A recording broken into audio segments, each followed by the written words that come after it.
ভারতের বিপক্ষে হারের পর সেমিফাইনালে যাওয়ার আশা খতম ঘোষণা দিয়েছেন পাকিস্তানের অধিনায়ক মোহাম্মদ রিজওয়ান। তবু কাগজে কলমে ছিল আশা। নিউজিল্যান্ডকে নাজমুল শান্তরা হারাতে পারলে জমে যেত গ্রুপ এ শেষ চারের লড়াই। তা পারেনি বাংলাদেশ। রাচিন রবীন্দ্রর সেঞ্চুরিতে হেরেছে 5 উইকেটে। পাকিস্তানের সঙ্গে শেষ হয়ে গেছে টাইগারদের চ্যাম্পিয়ন্স ট্রফির সেমিফাইনালে খেলার স্বপ্ন। 27 ফেব্রুয়ারি বাংলাদেশ ও পাকিস্তান নিয়ম রক্ষার ম্যাচ খেলতে নামবে। রাওয়ালপিন্ডি বড় রানের উইকেট।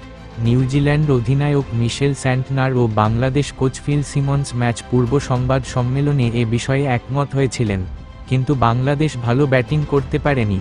নির্ধারিত 50 ওভারে 9 উইকেট হারিয়ে 236 রানে থামেন শান্তরা। ওই রান নিউজিল্যান্ড 23 বল থাকতে তাড়া করেছে। তবে রাচিন রবীন্দ্র ছাড়া নির্ভার ব্যাটিং করতে পারেননি ব্ল্যাক ক্যাপসদের কেউ।